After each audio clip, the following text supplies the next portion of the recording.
बच्चों, स्वागत है आप सभी का आज के इस क्लास में। तो आज के इस क्लास में मैं आप सभी को बताने वाला हूं नवंबर का जो आपका एग्ज़ाम चल रहा है उसका ऑब्जेक्टिव आज मैं आप सभी को बताने वाला हूं। और हिंदी का है, बहुत ही सिंपल है। आप लोग वीडियो को शुरू से अंत तक देखना, आपको सारा प्रश्न याद हो जाएगा और जा करके ऐसा ही प्रश्न अगर आप लगाते हो तो आप बढ़िया अंक प्राप्त कर सकते हो। तो वीडियो को शुरू से अंत तक देखना। तो चलिए वीडियो को शुरू करते हैं। आइए, यहाँ पे एक नंबर का है जो संज्ञा या सर्वनाम की विशेषता बताए, यानी कि संज्ञा हो गया और सर्वनाम हो गया तो उसका विशेषता कौन बताता है। तो हम लोग बहुत सिंपल तरीका से पढ़े हैं कि विशेषण जो होता है संज्ञा और सर्वनाम की विशेषता को बताता है।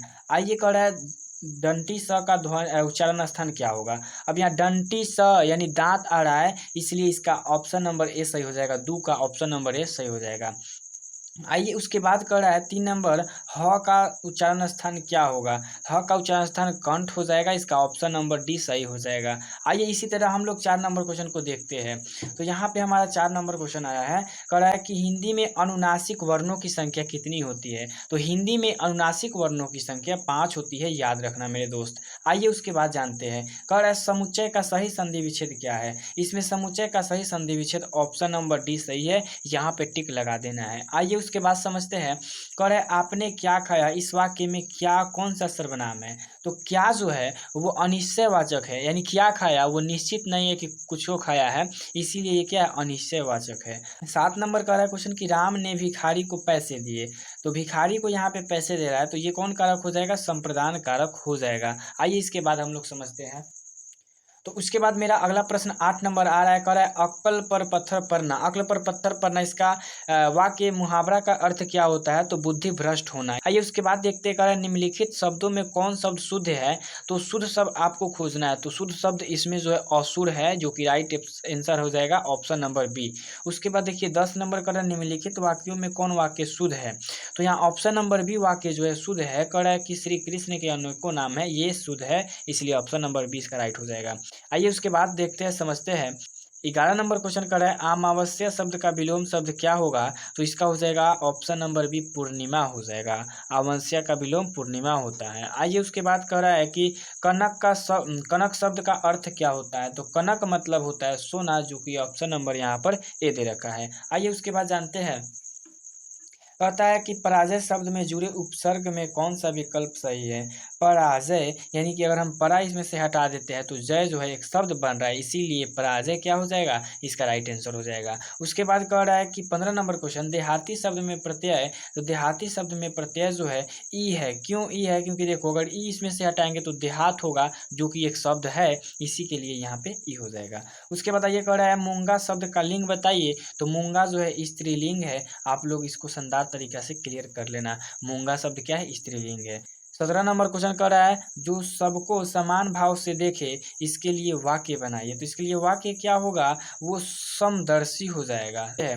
उसके बाद कर रहा है कमल शब्द का निम्न में कौन प्रवाची है। सरोज हो जाएगा कमल शब्द का प्रवाची। उसके बाद 19 नंबर क्वेश्चन कर रहा है बाल कृष्ण भट्ट का जन्म कब हुआ था। तो बाल कृष्ण भट्ट का जन्म 23 जून 1844 ईस्वी को हुआ था।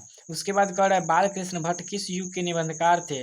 तो बाल कृष्ण भट्ट जो थे भारतेंदु युग के क्या थे, ये निबंधकार थे। उसके बाद कह रहा है कौन सी रचना बाल कृष्ण भट्ट की नहीं है। तो परीक्षा गुरु जो है बाल कृष्ण भट्ट की नहीं है, अन्यथा ये तीनों है। आइए उसके बाद देखते हैं, कह रहा है बाल कृष्ण भट्ट को किसने अंग्रेजी साहित्य में एडिशन और स्टील की श्रेणी में रखा।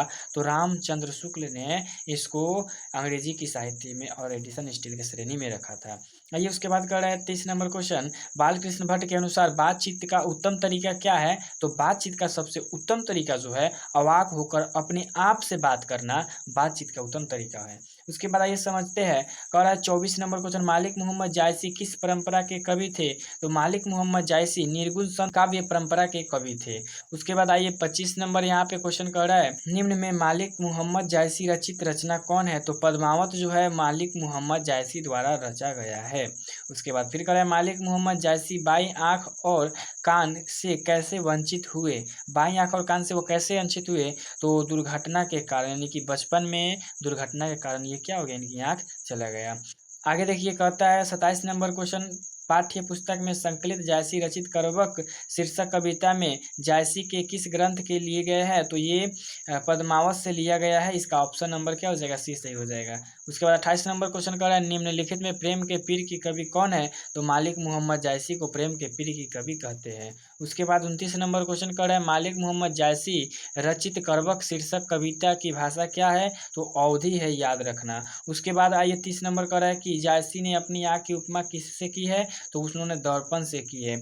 मैंने अभी अभी आप लोगों को कितना क्वेश्चन बताया? 30 क्वेश्चन बताया, जो कि बहुत ही इम्पोर्टेंट था। आपका मासिक परीक्षा या सेटअप परीक्षा है, उसके लिए तो आपको तैयारी करना है, साथ ही साथ आपको बोर्ड एग्ज़ाम के लिए तैयारी करना है। उसके लिए ये जो क्वेश्चन है वो बहुत ही इम्पोर्टेंट है। सेटअप परीक्षा की तो बात छोड़ो, आपका जो मेन एग्ज़ाम होता है उसमें ये प्रश्न जो है बहुत इम्पोर्टेंट रोल निभाता है। हमने कई तरह से देखा है, तभी मैंने आप सभी के लिए ये वीडियो आज बनाया है। तो मैं उम्मीद करता हूँ कि आप सभी को इस वीडियो से कुछ ना कुछ सीख ज़रूर मिली होगी। अगर कुछ सीख मिली होगी तो मेरे चैनल पे नए होंगे तो चैनल को सब्सक्राइब ज़रूर कर देना और वीडियो को लाइक ज़रूर करना। अपने दोस्तों के पास भी शेयर कर देना ताकि वो भी इसको याद कर ले और बोर्ड में बहुत ही अच्छा अंक प्राप्त कर ले। मिलेंगे अगले वीडियो में, तब तक के लिए जय हिंद, जय भारत।